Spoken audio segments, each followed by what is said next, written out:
Oh, shoot. Well, you haven't traveled till you slept in a parking lot of a tractor supply company in Arkansas.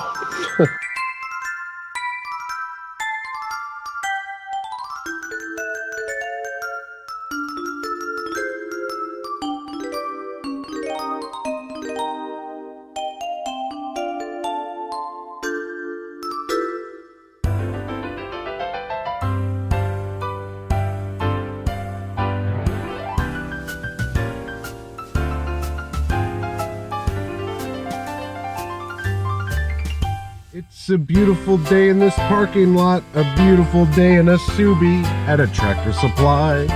I'm sure you'll ask why. It's a traveling day in a wonderful way, a wonderful day for a traveling way. Would you join me?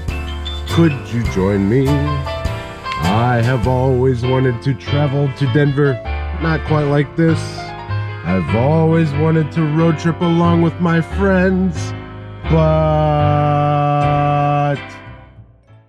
Alright, good morning guys, Miller again. This is going to be the start of day 2 of my trip to Denver.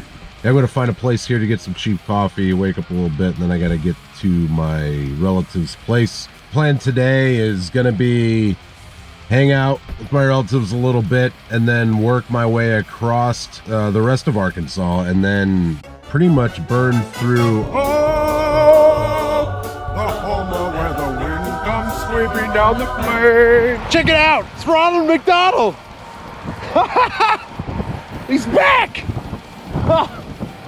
Way to go, big guy! Hot damn! Clown's back, baby! Woo! What's up, everyone? I made it to the Plaza Hotel in Las Vegas. Check it out. Well, New Mexico. Still counts, right?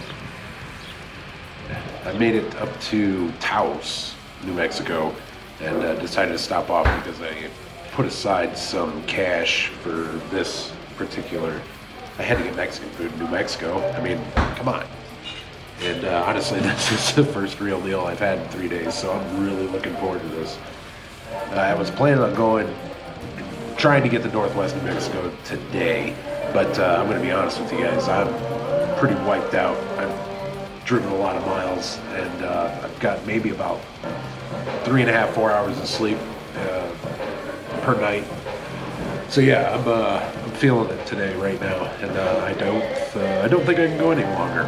I don't think it's safe to, so I'm not going anywhere. It's the next day. I got an absolute ton of sleep, which I obviously needed, but I am now heading up 64 to Dulce, New Mexico. Basically, 64, the Route 64 I've heard is a beautiful drive. It's a bucket list drive for me. I made a pit stop right before I got into like the heart of the mountains, you know, to check my fluids, make sure my oil was all right, coolant, stuff you should do before you go barreling into the damn mountains. Put in my coordinates for Dulce, and I noticed on Google Maps that it said 64 was like closed at a bunch of spots. So we'll see. If I make it to Dulce, that'd be awesome, because if one of these spots are actually closed, this is the only goddamn road. And what a fucking road it is. Stretching almost 400 miles across northern New Mexico, this route boasts some of the best views in the state, and some of the rock formations are really quite stunning.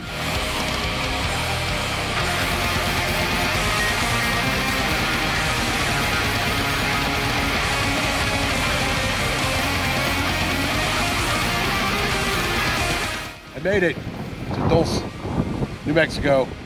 For anyone that's into like the idea of UFOs or anything, this is a pretty big spot. It's actually on this peak, like right behind me, that supposedly there's a base.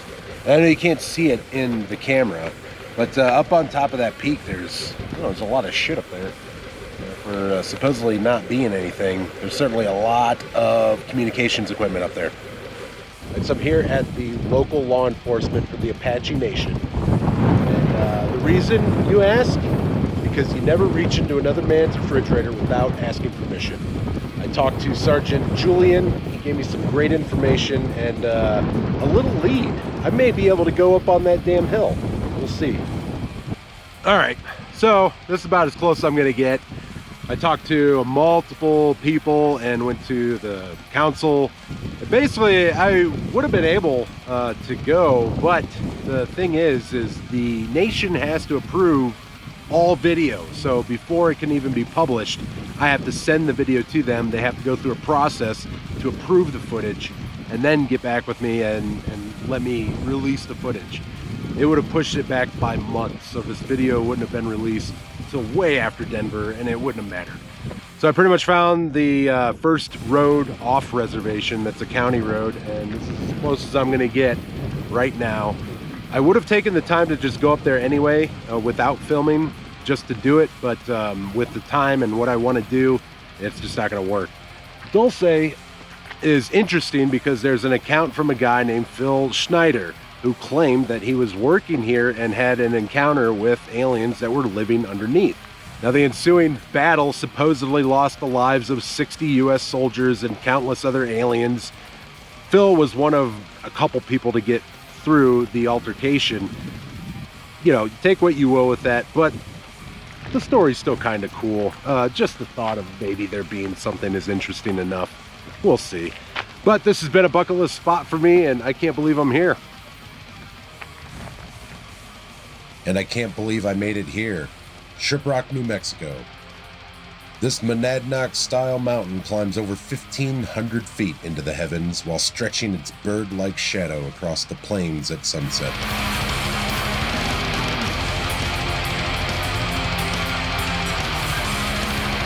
So unfortunately, the hours listed for the Aztec ruins online are not right.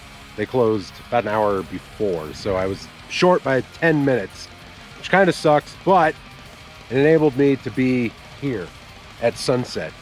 This is Shiprock. If you don't know, this is a big site in New Mexico, a big cultural site for the Navajo people. It used to be, this land right here that I'm on right now used to be occupied by the ancient Pueblo. Now this is part of the Navajo Nation, and man, this is just a spectacle. Man, I'm like really excited about being here. This is a really cool spot to be this close. I don't recommend it if you have a really low profile vehicle. Mine is kind of, but it's a Subaru. It got through, but yeah, this is fucking awesome.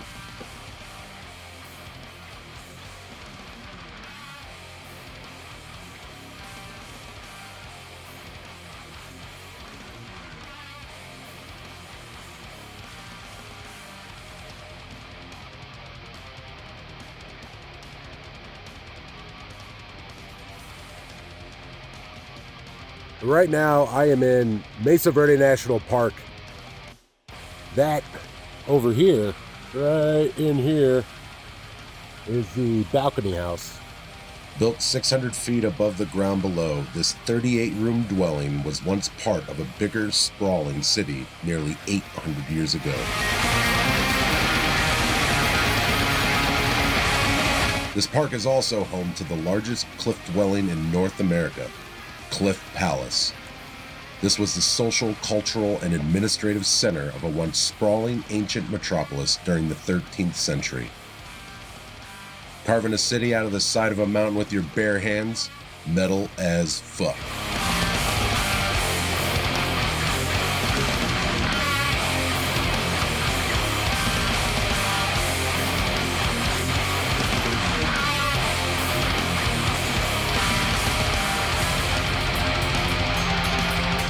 And with a rich cultural history also comes a history of devastation. Over the years, fires have destroyed over 28,000 acres of land. Such a loss of beautiful natural life is really a bummer to see. And this will be the close to the road to Denver because I'm in Colorado. To me, this place represents kind of a gateway between the New Mexico, Arizona area and the Rockies. Mesa Verde, if you haven't been here, check it out. It's an awesome drive. I heard it can get pretty crowded, but right now I'm the only person I've seen here, so it's pretty nice. That's a little early for the tour for the Palace City, but I managed to get some good footage there, and now I'm at the Soto Trail, I do believe it's called. Man, what a hell of a spot to do an outro, right? This has been pretty fun doing this road to Denver, and I'm gonna keep it going, but no longer a road to Denver because we're in Colorado. I'm gonna be doing maybe what should I call it? Maybe Miller's Denver Death Fest vlog part 1. That should be it. We'll do that. I don't know if I'm gonna be doing it by day because honestly, there was a lot of issues with trying to upload stuff and getting Wi-Fi and whatnot, so it proved to be a little more difficult than I thought it would be on the road. The editing was actually not too bad, which I haven't showed you guys yet, but I will, because there'll definitely be more editing in my car, I guarantee it. And as far as checking out bands from New Mexico, I'm not ruining anything because Nick is planning something for that in his segment. So, hit subscribe, notification, stay tuned for that because I dig his States of Metal thing. It's pretty cool. All his segments are cool though. If you dug the video and what I did, want to give me a tip or help me on the way, Cash App Thralls Miller, Venmo at jmill320. It's appreciated. And you get a shower. Again, thank you so much. And stay tuned for my next part of that vlog. And man, I can't wait because the real party is just getting started.